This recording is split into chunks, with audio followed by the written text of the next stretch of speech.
Nous continuons dans notre développement concernant la sortie d'Égypte. Et nous sommes arrivés la dernière fois à la compréhension que le printemps d'Israël, la fête du printemps, c'est-à-dire Pessah, a été et restera le printemps de l'humanité tout entière.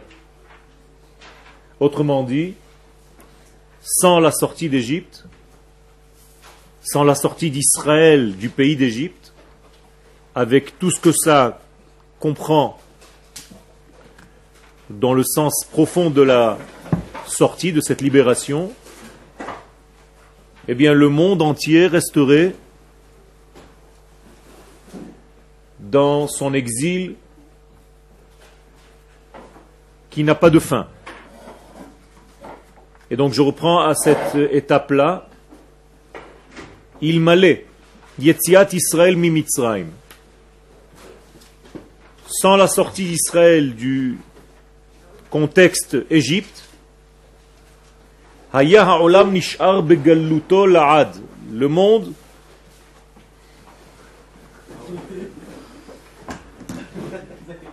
aurait été indéfiniment dans un degré d'exil. Vehasiba, la raison en est שביציאת מצרים הקדוש ברוך הוא הפעיל בפעם הראשונה את היסוד הגואל. הקדוש ברוך הוא a mis en marche lors de la sortie d'Égypte pour la première fois dans l'histoire un fondement libérateur, c'est-à-dire il y a une intervention divine dans le monde et ce fondement a commencé à marcher, à se mettre en marche, Avour Israël. Donc il a utilisé pour la première fois pour Israël, ou mimeno Avour kol ha'olam le'atid, et par rapport à cette sortie d'Israël, en réalité ce fonctionnement marchera aussi à la fin des temps pour les nations du monde. Qu'est-ce que ça veut dire sortir d'Égypte? Sortir de l'esclavage physique et mental. Sortir du contexte de la nature qui étouffe l'homme dans son essence. Ça veut dire que Israël a été libéré de ce contexte naturel qui l'étouffe. Israël peut, à partir de la sortie d'Égypte, voir que la nature n'est pas limitée à ce qu'elle dévoile au niveau extérieur, superficiel. Qu'il y a dans ce monde naturel des valeurs supérieures, des valeurs divines, une éthique divine, une morale divine, et que le monde doit un jour arriver à vivre selon ce degré-là. Ça, c'est ce qui a été dévoilé à Israël. Eh bien, ce même dévoilement, ce même fonctionnement a été mis en route une fois, et il reste en cours, en route pour tous les temps. C'est-à-dire que la sortie d'Égypte n'est pas un degré ponctuel dans l'histoire. C'est pas une fois. On n'est pas sorti une fois d'Égypte. On est sorti une fois pour toutes les sorties. Il y a une règle chez nos sages, En he'eder beruchaniyut. Il n'y a pas de manque au niveau de ce qu'Akadosh Baruch Hu dévoile. C'est-à-dire que si Akadosh Baruch Hu un jour est descendu sur le mont Sinaï, ça veut dire qu'il descend toujours. Si un jour Dieu a donné la Torah, alors il la donne toujours. Et c'est pour ça que nous disons dans la bracha, Baruch ata Hashem noten ha-Torah et pas Natan. C'est pas une fois dans le passé, mais tous les jours dans le présent continu. Et tout ce qu'Akadosh Baruch Hu fait, en réalité, il le fait continuellement. Seulement, pourquoi on ne le reçoit pas continuellement? Bien, ça dépend de l'ustensile qu'on présente pour recevoir ce qu'Akadosh Baruch Hu donne continuellement. Autrement dit, Akadosh Baruch Hu nous fait sortir d'Égypte constamment, mais il faut savoir où moi je me trouve en tant qu'individu pour écouter, pour entendre et utiliser cette sortie, ou alors ça ne m'intéresse pas du tout. Et je sais qu'un jour il y a eu la sortie d'Égypte, mais je ne profite pas de cette impulsion, C'est-à-dire, je ne comprends pas que cette histoire est actuelle et que je peux utiliser la même puissance qui s'est créée là-bas et qui continue jusqu'à aujourd'hui et même plus tard. Okay. Sur le Mont Sinaï, il y a une différence entre le moment où on a reçu la doucha. On ne peut pas monter sur le Mont Sinaï parce qu'il y avait Dieu, et quand elle est partie, On n'a pas reçu. Elle a été donnée, elle a été donnée. mais on n'a pas reçu. Et après, les Israël pouvaient monter sur le Mont Sinaï parce que c'est Okay. une montagne normale. Ça n'a aucun rapport avec la Torah. Ça n'a aucun rapport avec la Torah, ça a un rapport avec le lieu dans lequel Akadosh Baruch Hu s'est dévoilé, c'est-à-dire le degré dans lequel nous sommes arrivés à l'unité. Donc le lieu en lui-même, ne représente pas grand-chose dans ce temps-là, seulement ponctuellement à l'instant, mais la valeur que nous avons reçue, c'est une valeur qui nous reste à vie. Ça veut dire que c'est Israël qui doit arriver à un degré de réception. Je vous ai déjà dit une fois que la partie que Dieu donne, c'est sa partie à lui. Mais la partie qui nous incombe à nous, c'est la partie où je suis capable, moi, de recevoir. Ça, c'est une autre histoire. Lui, c'est un donneur, c'est sûr. C'est sa nature de donner. Mais moi, est-ce que j'ai développé une qualité de récepteur? Est-ce que j'ai une parabole, une antenne qui me permet d'écouter et d'entendre et d'assimiler toutes ces valeurs? Ça, c'est déjà une autre histoire. Donc on a ici un problème seulement de réception. Ceux qui ne savent pas réceptionner la lumière, eh bien, la ratent constamment. Et ceux qui savent réceptionner la lumière, la reçoivent, tout simplement. Et c'est pour ça qu'on doit étudier en fait la réception. C'est ça notre étude. C'est comment recevoir. En hébreu, ça s'appelle Ech lekabel, c'est-à-dire on doit étudier la Kabbalah. La Kabbalah, c'est comment recevoir la lumière divine. Ce ne sont pas des mots qui font peur. Quel? Encore une fois, quand tu as ton étude, même à n'importe quel degré de ton étude, tes maîtres, eux ont déjà assimilé, sont déjà versés dans cette étude. Donc même lorsque tu étudies quelque chose d'autre, tes maîtres te font passer à l'intérieur de cette étude, même quand tu étudies la Mishnah, ils te font passer ces valeurs-là que eux ont déjà étudiées. Donc tu t'imprègnes déjà de cette étude, même peut-être sans le savoir. Donc, Yetziat Mitzrayim, Hina Gilou Yakoch Eloi, Ken, ala Tum'a. Donc la sortie d'Égypte, c'est la preuve qu'Akadosh Baruch Hu peut dominer l'impureté. J'ai traduit ici l'impureté, mais en réalité, le mot Tum'a veut dire l'imperméabilité. Tamé vient du mot Atum, qui veut dire bouché. En hébreu, Metumtam. Quelqu'un qui est bouché, c'est quelqu'un dont la lumière ne peut pas pénétrer. Donc il est Tamé. Tamé ne veut pas dire impur. Impur ne veut rien dire en hébreu. Le mot Tamé en hébreu veut dire qu'il n'est pas capable de recevoir, donc il a un problème de réception, la lumière divine. Pourquoi? Parce qu'il a créé autour de lui une écorce qui s'appelle la Touma. Et donc Akadosh Baruch Hu, lorsqu'il nous fait sortir d'Égypte, il prouve qu'aucune Touma dans le monde peut nous arrêter, nous bloquer. C'est-à-dire il y a une intervention divine sur cette Touma, il y a une domination divine sur la Touma, qui fait qu'on arrive à sortir d'Égypte malgré notre état lamentable de 49 degrés de cette impureté. Ça veut dire que là naît une notion très optimiste du judaïsme, vetikva, et un espoir, les dominanti utatov alara bichlal, que le bien peut, arrive et domine le mal. Ça veut dire qu'en réalité, le bien gagne toujours. En fin de compte, même si sur le chemin, tu as l'impression que le mal se développe, c'est le bien qui gagne à la fin. Pourquoi? Tout simplement parce qu'Akadosh Baruch Hu ne rate pas le monde qu'il a créé. Et donc il n'y a aucune force qui peut aller contre, elle peut juste retarder certains degrés, cacher certains degrés, mais jamais aller contre la lumière divine. Donc Akadosh Baruch Hu nous montre ici un degré optimiste, et nous devons acquérir ce degré optimiste. Ça veut dire qu'il n'y a rien dans la vie qui peut éteindre ma volonté de me rapprocher, de dévoiler la lumière divine dans ce monde. En hébreu, il y a une expression, Avarnu et paro, na'avor gam et ze.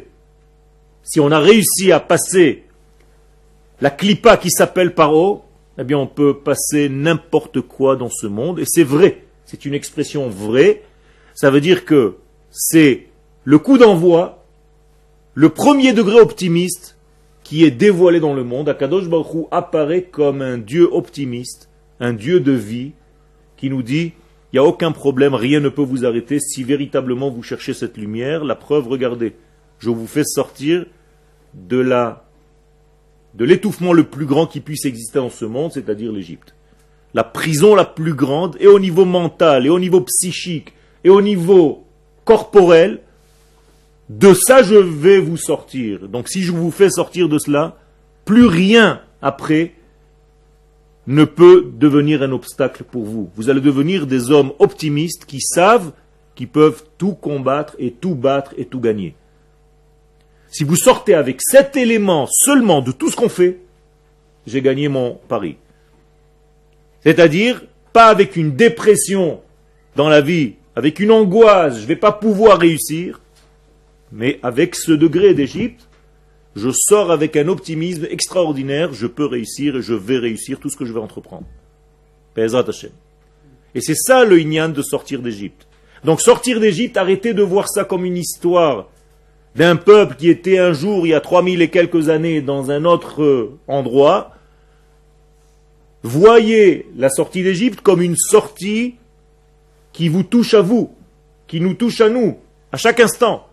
Je peux surmonter toutes les prisons, tous les obstacles possibles et imaginables. Donc Mitzrayim ne se traduit pas seulement par Égypte, mais Meitzarim, c'est-à-dire des emprisonnements, des étouffements, des étroitesses. Je peux sortir de n'importe quelle situation étroite. C'est ça que ça veut dire sortir d'Égypte.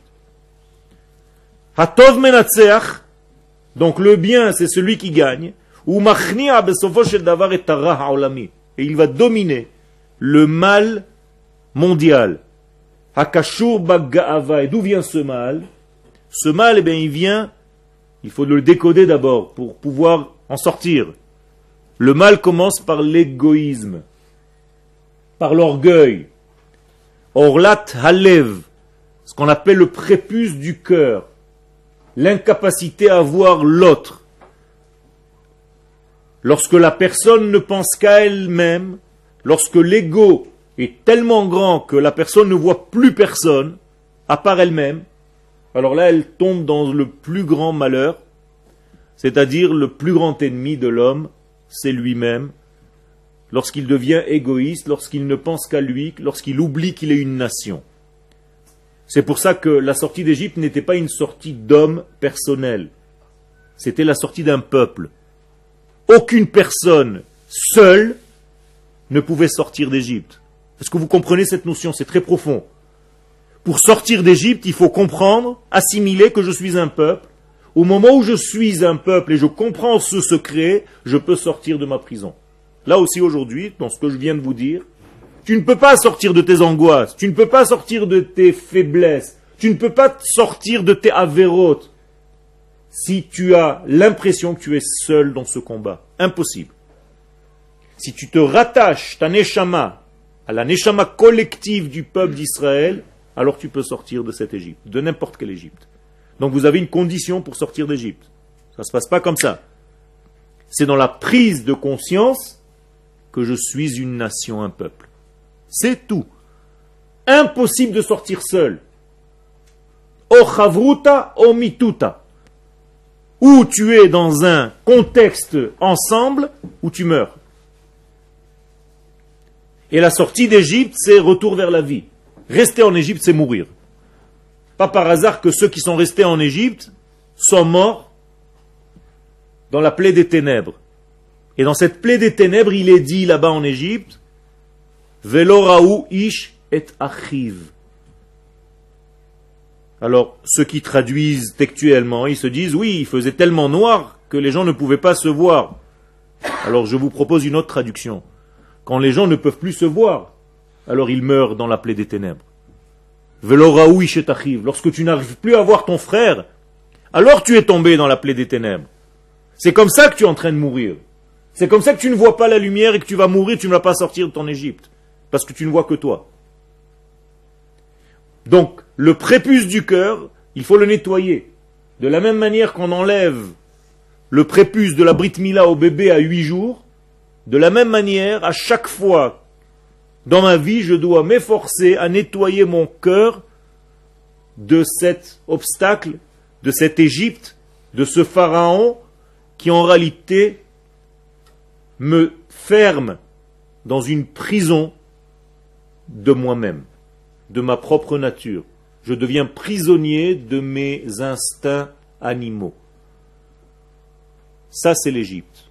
Quand quelqu'un vous dit « je ne peux pas changer, je suis comme ça, c'est tout », ça, c'est l'Égypte. Quelqu'un qui te dit « je ne peux pas changer, c'est comme ça, c'est ma nature, un point à la ligne », ça, c'est l'Égypte. Ça n'existe pas. Tu peux changer, tu peux monter, tu peux surpasser, tu peux dépasser complètement tout ce inyan. Et c'est ça la sortie d'Égypte, c'est ça la force de sortir d'Égypte. Donc qu'est-ce qu'elle fait, cette Toum'a du cœur, Orla Talev, Otemet et Gilouya Ora Elion ala Adam. C'est ce qui fait en sorte que Dieu ne se dévoile pas chez cet homme-là. Pourquoi? Parce qu'il y a place pour la personne. Quelqu'un qui est égoïste, il y a de la place que pour lui. Donc il n'y a plus de place pour personne. Donc en réalité, il ne sert plus Dieu, il se sert lui-même. Donc ça s'appelle de la Avodah Zara. Donc tout commence par l'ego. Et cet ego engendre bien entendu plein de petits éléments aussi sales, tels que la colère, tels que l'angoisse, tels que la dépression, tels que la peur. Tous ces degrés que je viens de citer en réalité sont inclus dans ce degré qu'on appelle Égypte. Donc faites attention à ça. Comprenez le sens profond de Pessah. De la bouche qui s'ouvre vers Sach. Sach. Sach. Qu'est-ce que c'est Sach? C'est quoi? Un récit. Quelle est la valeur du mot Sach? 68. 68, c'est la valeur du mot Chaim, la vie. Donc Sach égale la bouche de la vie. Une débouchée vers la vie. L'inverse de Sach, c'est la bouche qui dévoile la mort. Donc Ra, ce sont les lettres de Paro. La bouche du mal. La bouche du Ra. Ra, c'est Atson Atzmi. Le désir pour moi-même. Ratson Atzmi. Donc Ra ou Sach. C'est à toi de choisir. Ou Paro ou la vie. Paro ne peut pas comprendre la vie. À chaque fois que quelque chose naît, quelque chose d'optimiste, sous-entendu un enfant, il le met dans le Nil pour le tuer. Qu'est-ce que veut dire ce degré-là? Ça veut dire qu'à chaque fois que j'ai une nouvelle idée qui ressemble à un enfant, qui vient de naître, qu'est-ce que fait Paro? Il la rejette dans le Nil, c'est-à-dire il l'étouffe avant qu'elle naisse. Autrement dit, Paro ne peut pas avancer dans sa vie. C'est un système circulaire qui n'aboutit jamais. Vous êtes avec moi? Donc c'est ça ce que la Torah nous donne en forme de soi-disant enfants qui naissent et qu'il faut tuer. Ce sont des enfants mâles, c'est-à-dire Zikaron, le Zachar, Kol ha-ben ha-yilod. Tous les enfants mâles, masculins, c'est-à-dire une idée qui active. À chaque fois que tu as une idée active qui va naître de toi-même, Chaz v'shalom, tu la rejettes dans le Nil, tu la remets en fait dans sa source comme si tu l'étouffais avant qu'elle naisse, qu'elle se développe. Donc c'est le pessimisme à l'état pur. Okay? Alors que Pesach, c'est l'optimisme à l'état pur. Geulat Mitzrayim. Donc, cette rédemption, cette libération d'Égypte, po'elet bekol mishorei hametziut. C'est ce que je viens de vous dire. Ça fonctionne dans tous les degrés de notre existence. Sortir d'Égypte, c'est un thème. C'est pas une histoire qui appartient à la fête de Pessah, un point, c'est tout. Toute notre vie, c'est sortir d'Égypte. Et ça revient dans tous les degrés. Combien de degrés il y a dans le monde? Essentiel. 3. Quels sont les 3 degrés de la vie? Le temps, l'espace, quel argent? Le temps, l'espace et l'homme. Voilà les 3 degrés de la vie. C'est-à-dire le temps, il faut que tu trouves en réalité la sortie de ton Égypte au niveau du temps. Comment est-ce que vous sortez d'Égypte au niveau du temps? Par rapport à la semaine, où se trouve la Géoula et où se trouve l'exil? Shabbat, c'est la Géoula, et les jours de la semaine, c'est l'exil. Donc, qu'est-ce qu'il faut que tu fasses pendant les jours de la semaine? Que tu te relis au Shabbat, exactement. C'est pour ça que quand vous dites dans la Tfila, Hayom Yom Shlishi Be Shabbat, ça veut dire j'ai retrouvé le Shabbat même un mardi. Ça, c'est se libérer de la nature au niveau du temps. Au niveau de l'espace, c'est-à-dire au niveau territorial, qu'est-ce que ça veut dire sortir d'Égypte? Mais tout simplement sortir de tous les pays dans lesquels nous sommes, qui n'ont aucun rapport avec notre identité, et revenir vers la terre qui appartient à notre Neshama. Donc sortir des États-Unis, sortir de la France, sortir de là où vous voulez, pour revenir vers la terre d'Israël. Ça, c'est la libération au niveau de l'espace, de la géographie. Et il reste la 3e libération, la libération au niveau de l'homme, de son âme, de son être. Qu'est-ce que ça veut dire? Eh bien, sortir de tous les influences, de toute la manière de vivre qui n'a aucun rapport avec mon identité, et revenir vers mon identité, Israël. Vers le degré divin qui est en moi. Donc je sors d'Égypte dans tous les domaines. Ok? Ou mimena. Donc de cette sortie, donc je peux me libérer même de ce que mon corps m'oblige à être. Je ne suis plus l'esclave de mon corps. Qui étouffe en réalité la partie divine qui est en moi si je lui donne trop de place. C'est-à-dire si mon corps prédomine sur ma neshama, eh bien il y a un problème. C'est que ma neshama est étouffée et la neshama n'arrive pas à savoir quel est son rôle. Alors que dans notre degré homme, qui doit toujours dominer l'autre? La neshama doit dominer le corps, comme un chevalier, comme un cavalier qui domine son cheval. Ok? Le corps c'est comme un cheval et la neshama c'est comme le cavalier sur le cheval. Qu'est-ce que fait le cavalier? Il dirige le cheval. Donc la neshama que j'ai en moi doit diriger le corps que j'ai en moi. Et pas l'inverse. Umishi'abud neshama. Et la même chose au niveau de l'âme elle-même. L'âme elle-même, si elle est perdue, si elle ne reconnaît pas son degré, ce qui appartient à sa véritable nature, eh bien, il faut la ramener sur ses rails. La neshama peut-être est un petit peu sortie, a dérivé, s'est endormie, ça arrive, et donc il faut se réveiller et revenir vers l'essence de la vie. Donc je dois diriger ça. Comment je fais? En étudiant la Torah. En étudiant une Torah qui touche ces degrés-là. Comme nous le faisons maintenant. C'est-à-dire que je réveille ma neshama maintenant à revenir sur ses rails. Ve'acheruta amitit. Donc la véritable liberté, hi hane'emanut le'atzmiutenu. Qu'est-ce que ça veut dire être libre? C'est être fidèle à mon indépendance personnelle. C'est-à-dire, qu'est-ce que je suis moi? Faisant partie de la nation d'Israël. Donc faisant partie du modèle divin qu'Akadosh Baruch Hu a introduit à l'intérieur de moi. Tant que je ne suis pas fidèle à mon degré divin, Israël, au niveau collectif, même au niveau individuel, eh bien je suis en exil.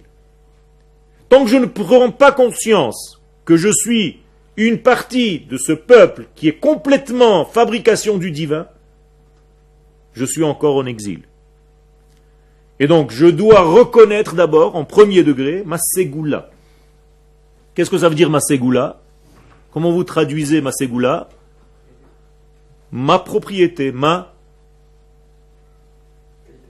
qualité intérieure que Dieu a introduit en moi, comme ma carte magnétique. Ok? Dans un ordinateur, vous avez l'essentiel de l'ordinateur, c'est quoi? C'est la carte mère. Alors nous aussi, nous avons une carte mère. Cette carte mère s'appelle la Ségoula. Tout le reste, ce sont que des éléments à ajouter. Okay? Alors, quelqu'un qui ne comprend rien, qu'est-ce qu'il vole? L'écran. Okay? Il a l'impression que dans l'écran, il y a déjà tout. Il a tout pris avec lui. Okay? Je ne parle pas encore des nouveaux ordinateurs. Et c'est pour ça d'ailleurs que les nouveaux ordinateurs font un lien entre le corps et l'esprit. Parce que nous arrivons à l'avenir. Toute la physique et la modernité d'aujourd'hui, toute la science va vers ce degré-là. C'est-à-dire qu'on arrive à comprendre de plus en plus qu'il ne s'agit pas de deux choses complètement différentes, mais qu'il faut arriver à vivre ensemble. Corps et âme. Ok? Donc, moralité, les tselem Elohim asher bekirbo, nous devons revenir à la force divine qu'on appelle le tselem, qui est à l'intérieur de nous. Quelqu'un qui n'a pas de tselem, chas v'shalom, c'est un mort vivant. Il a l'apparence d'un homme, mais ce n'est pas un homme. Le Zohar HaKadosh nous dit des choses extraordinaires sur cela, en faisant un test avec des chiens. Si un chien te court après, et tu te sauves, et lui te court après, c'est qu'en réalité tu n'as pas assez développé ton tselem. Donc moralité, il a l'impression que c'est un autre chien, qui au lieu de courir à 4 pattes, il court sur 2 pattes. Donc moralité, pose-toi des questions, où est mon tselem? Donc si quelqu'un a un véritable tselem, le chien lorsqu'il le regarde, il s'en va. Il se cache, il ne peut pas s'approcher de lui. Lachen, zechirat yetziat mitzrayim, donc le souvenir actif, zechira, zachor, zecher, le yetziat mitzrayim, vient du mot zachar. Zachar veut dire masculin. Il ne faut pas se souvenir comme une nostalgie, la nostalgie est féminine, mais comme un souvenir actif, zachar, zachor. Donc souviens-toi activement de la sortie d'Égypte. Mais romemet tamid et neshama israélite, donc ça fait monter ma neshama Israël. Pourquoi? Parce que tout le temps je sais que je suis sorti d'Égypte, donc que je sors d'Égypte, même au présent. Donc ça me fait élever. Mais ra'anen et tareshamim, ça me, comment on dit les ra'anen? Rafraîchit. Quoi? Eh bien, mon Israël qui est en moi. De temps en temps, vous avez refresh, non, dans l'ordinateur. Ra'anen. C'est-à-dire, enlève tout ce qui s'est rajouté, reviens à ce que tu es véritablement. Enlève toutes les épluchures, toutes les écorces, tous les machins qui ne sont en aucun rapport avec toi. Reviens à ton identité, reviens à ta valeur vraie. Donc ça me redonne le degré de Kodesh. C'est-à-dire je me marie à chaque instant avec Akadosh Baruch Hu. Okay? C'est de là que vient le mot Mekadesh. Mekadesh c'est comme les Kadesh Isha. Se marier avec une femme ça s'appelle Mekadesh. Areat Mekudesh et li. Eh bien Akadosh Baruch Hu, Asher Kideshanu, Bemitzvotav. Akadosh Baruch Hu se marie avec nous à travers les mitzvot. C'est pour ça qu'il y a marqué Kideshotanu, Kideshanu, Bemitzvotav. C'est-à-dire, ces mitzvot font de nous son épouse. Comme une femme devient l'épouse de l'homme. Et d'où je reçois cette lumière? Eh bien, de la même lumière initiale qui s'est dévoilée un jour dans l'histoire, dans la sortie d'Égypte. Cette même lumière continue d'agir aujourd'hui. Les varer miwa ben abechor. Et cette lumière est venue en premier lieu pour faire le tri, pour vérifier, pour réaliser, pour certifier qui est le premier-né. Qu'est-ce que c'est le premier-né? Israël. Mais ce n'est pas évident. Ça veut dire toutes les nations du monde veulent jouer le rôle du premier-né. Mais son rôle, le premier-né, c'est quoi? C'est de donner l'exemple. C'est-à-dire que c'est par lui que le fonctionnement divin commence dans le monde.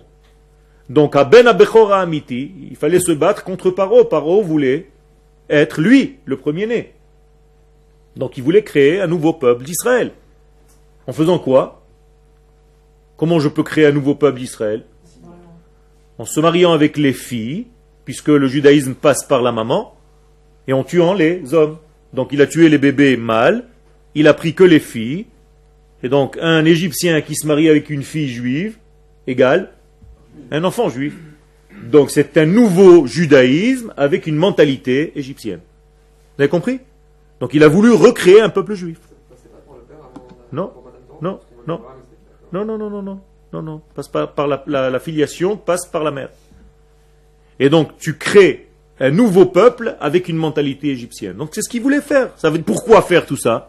Pour être le premier-né de l'histoire, c'est-à-dire pour diriger l'histoire. Et Akadosh Baruch Hu était obligé de faire un tri. Et c'est pourquoi la dernière plaie avant la sortie, c'est Makat Bechorot. C'est-à-dire on va frapper l'usurpateur, le faux. Maintenant on va voir véritablement qui est le premier-né et qui ne l'est pas. Tu voulais jouer au premier-né, c'est par là qu'on va te frapper. Et donc, ce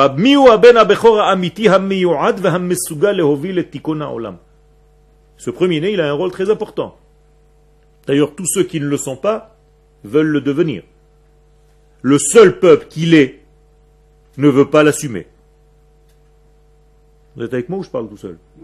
C'est-à-dire, il n'y a qu'Israël qui est véritablement le fils aîné qui a peur de ce rôle. Ken? Non, Esaü l'a vendu. Non, non, non, non, non, aucun rapport. C'est parce que tout simplement, son contexte, c'est un autre degré. C'est-à-dire, l'amali bechora, va anochi olech lamut. Et Sav, c'est le pessimiste de la Torah.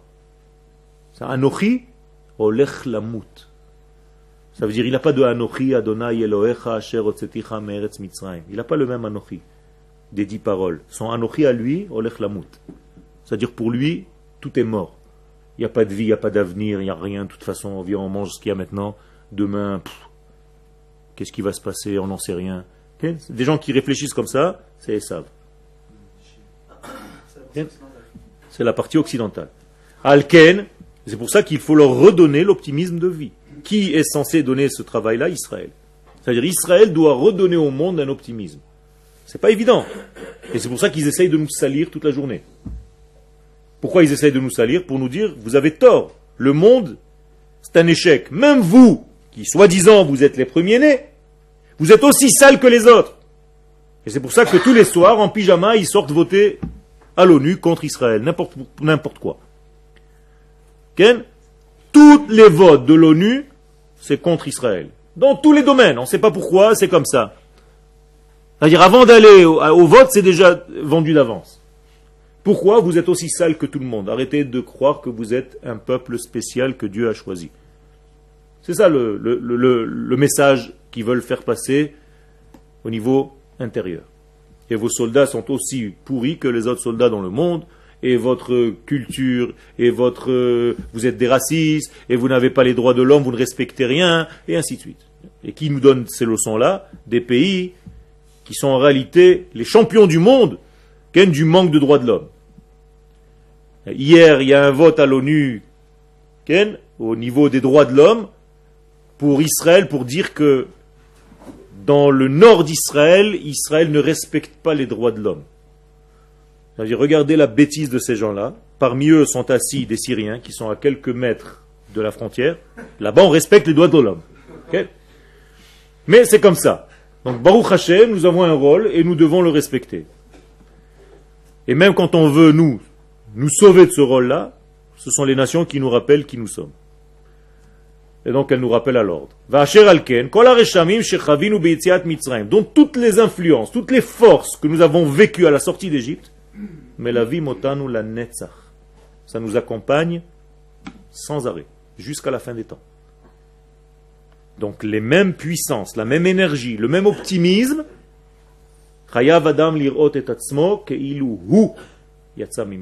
chacun de nous doit considérer qu'il est en train de sortir d'Égypte. Et c'est ça notre devoir. Tu diras à ton fils. Pourquoi il n'y a pas marqué Ve'amarta lebincha? Pourquoi le terme employé c'est Ve'igadeta? Ça nous fait penser à la Haggadah. Donc qu'est-ce que c'est que la Haggadah en fait? Qu'est-ce que c'est que ce terme? Est-ce que quelqu'un d'entre vous, parmi vous, peut me traduire le terme les Hagid? Pas? Raconter? Non, c'est les saper en hébreu. Dire, c'est l'omar. Rassembler? Pourquoi? Yefemeod, c'est un racine au niveau de Igoud, mais c'est plus profond encore. C'est dire, faire passer d'un degré potentiel guidé. C'est-à-dire dans le mot guidim, c'est-à-dire des nerfs et des tendons qui font véhiculer ce que ma pensée est en train de penser au reste de mes membres. D'accord? Ça s'appelle guidim en hébreu. En français, on a accouché le mot guider.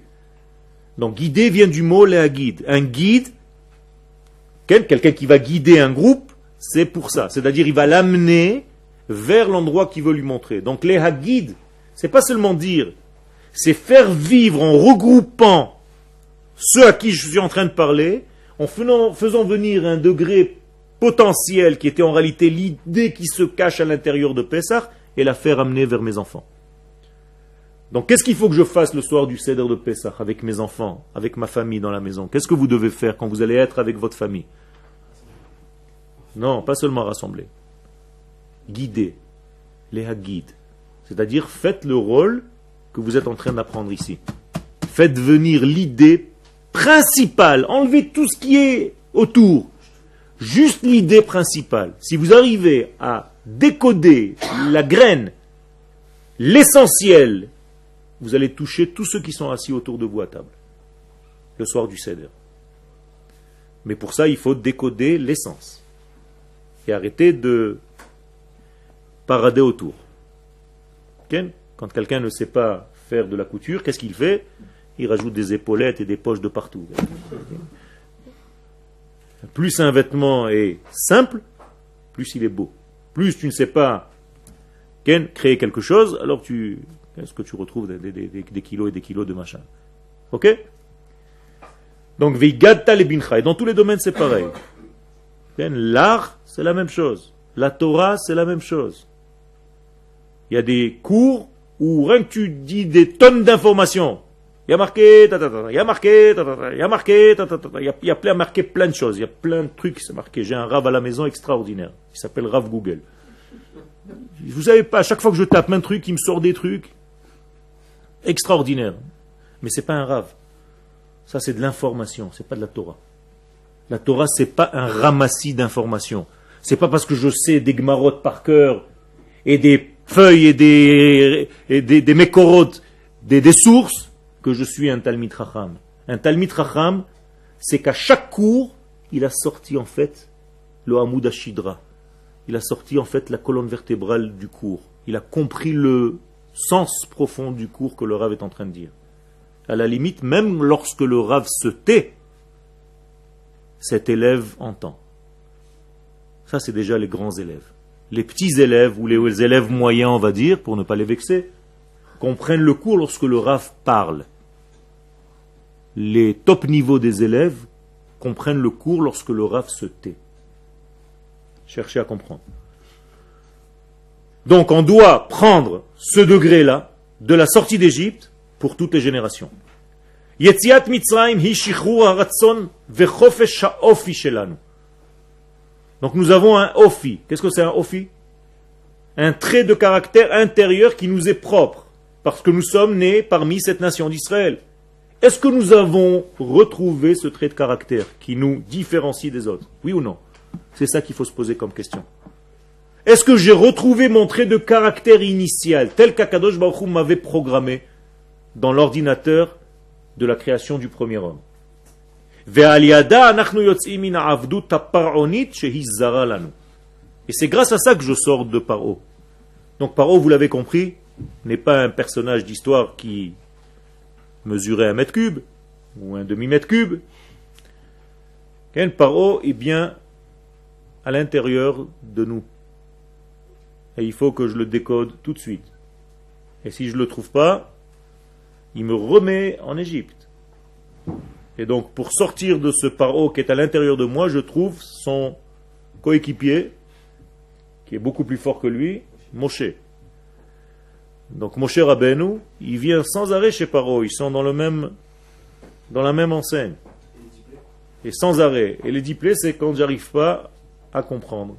C'est-à-dire que le paro en moi est devenu dominateur de mon corps et de mon esprit, et qu'à chaque fois pour me donner une leçon, il faut qu'on me tape. Ken? On est sorti physiquement quand même ou... Mais vadaï qu'on est sorti physiquement quand même. La preuve, tu es là. Il lo tzianu akadosh baruch hu mimitzrayim, anachnu banenu bnei banenu meshubadim le paro bemitzrayim. Tu as oublié la Haggadah? On a la même. Yofi. Venaasim avde Hashem.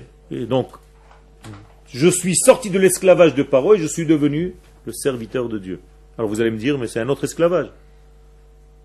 J'avais un roi, il s'appelait Paro, maintenant j'ai un autre roi, il s'appelle Hashem. Quelle est la réponse? Non. Parce que quand tu sers à Kadosh Baruch Hu, en réalité tu sers ta vraie valeur, c'est-à-dire ta véritable neshama telle qu'Akadosh Baruch Hu te l'a programmée. Donc tu es libre dans la liberté la plus grande qui puisse exister. Donc servir Dieu, c'est pas servir un élément étranger, loin. C'est un élément que tu vois, c'est un élément que tu vis qui fait partie de toi. Qu'est-ce que ça veut dire boré en hébreu? Le créer. D'accord, le créateur, boré olam. Qu'est-ce que ça veut dire boré? Bo ou e. Viens et vois. C'est pour ça que le Zohar, à chaque fois qu'il commence un texte, il ne dit pas viens et entends, il dit viens et vois. Bo ou e. Boré. C'est-à-dire quand tu commences à concevoir, à voir, eh bien tu commences à t'attacher au boré olam, au créateur du monde. Donc avadaihem, donc Akadosh Baruch Hu nous considère comme ses serviteurs. La preuve que nous sommes sortis d'Égypte, c'est que nous sommes sortis de l'esclavage de ce pharaon et que nous sommes rentrés dans un autre système maintenant, c'est-à-dire le système de notre identité. Et ça, c'est Avdei Hashem. C'est ça, servir à Kadosh Baruch Hu. Et c'est pour ça qu'Akadosh Baruch Hu, lorsqu'il nous a donné la Torah, qu'est-ce qu'il a marqué là-bas? Charut ala luchot.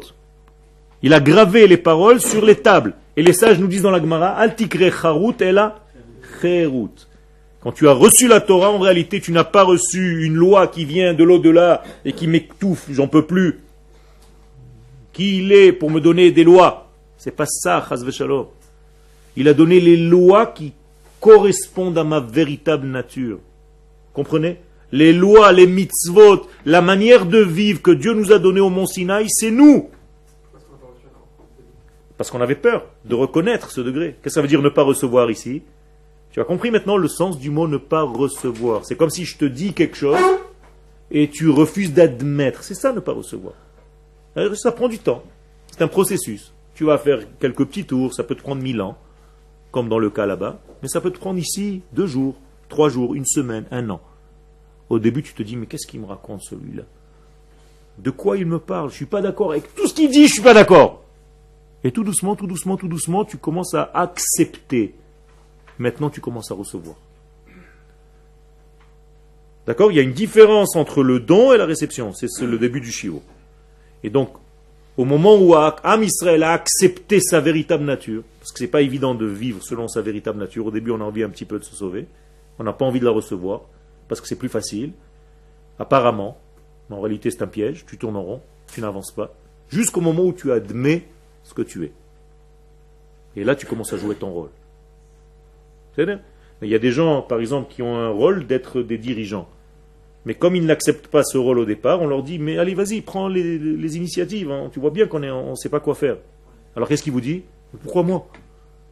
Je suis pareil que tout le monde. Chacun, c'est quelqu'un qui est encore petit dans sa nature. C'est-à-dire, il ne reconnaît pas sa place. Quand il a grandi, il se dit, c'est vrai. Je dois prendre les devants. Si Akadosh Baruch Hu m'a donné une force au niveau de la parole, de la persuasion, eh bien, je dois me mettre, je dois me placer, il n'y a pas de problème. Et naturellement, cette personne commence à diriger. Ce n'est pas quelque chose de fabriqué, c'est quelque chose d'inné. C'est possible aussi. L'inverse de quoi? De quelqu'un qui n'est pas fait pour être dirigé. C'est généralement ce qui se passe. C'est ce que j'ai dit tout à l'heure. Ceux qui sont les véritables fils aînés de l'histoire ne veulent pas jouer leur rôle, et ceux qui ne le sont pas, toujours veulent le devenir. Ça veut dire les gens qui n'ont rien à dire, c'est toujours ceux-là que tu entends. Et ceux qui ont à dire, ils se taisent.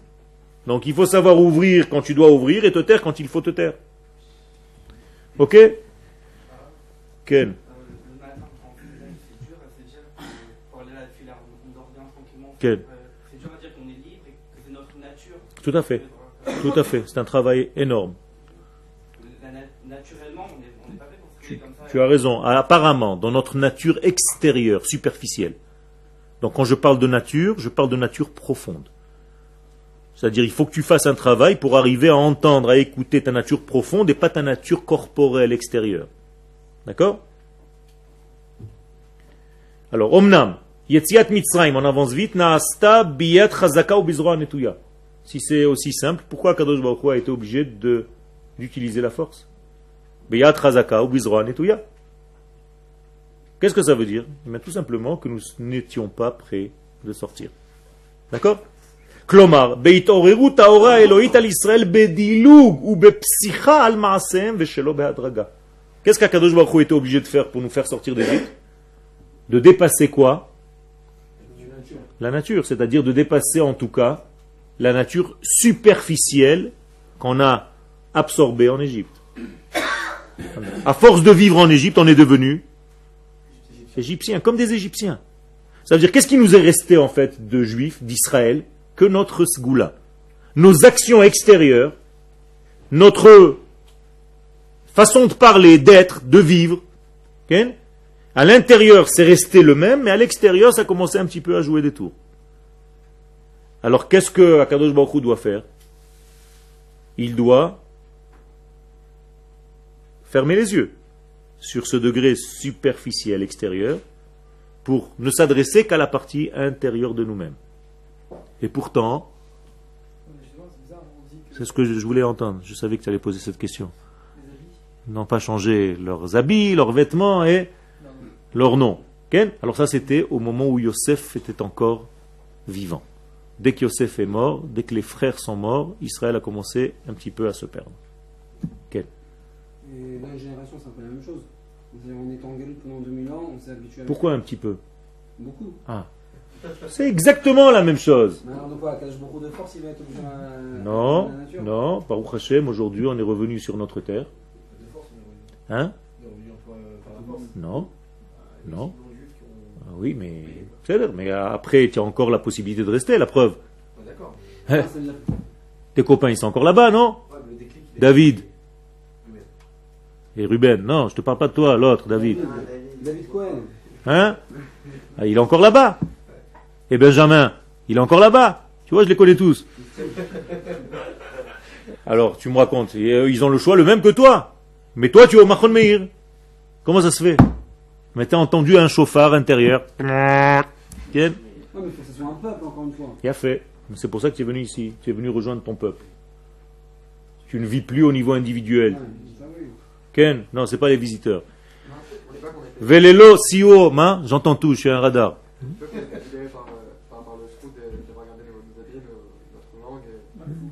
Non, justement, c'est... Non, on a été libéré chez l'eau. C'est-à-dire, si on avait été libéré par ce degré-là, alors, en réalité, on a acheté notre délivrance. Alors que notre délivrance, elle nous a été donnée gratuitement. Pourquoi? Comment on appelle la fête? Pessah. Qu'est-ce que ça veut dire Pessah? Passer outre.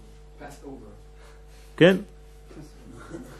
Hein? Pass over, c'est-à-dire, ça c'est un degré qui ne me plaît pas maintenant. Qu'est-ce que fait Akadosh Baruch Hu? Il survole ce degré. C'est-à-dire, quel est ce degré avec lequel je suis en train de parler? C'est-à-dire, notre niveau, au niveau de nos actions, ne valait pas un clou. On était à 49 degrés d'impureté, et Akadosh Baruch Hu a fait comme si de rien n'était. Il est passé outre ça, il a fermé les yeux. C'est ça, Pessah. Donc il a fait. C'est pour ça que la Géoula de Mitzrayim s'est faite très vite. C'est ce qu'on appelle un chipazon. Hâtivement. Parce que normalement, ça devrait prendre du temps. Comment ça se fait que c'est venu très très vite? Mais justement parce qu'on n'était pas capable. Si ça devait prendre du temps, on serait encore là-bas. Ils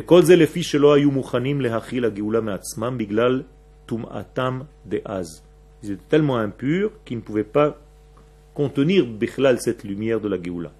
C'est pour ça que cette délivrance continue maintenant.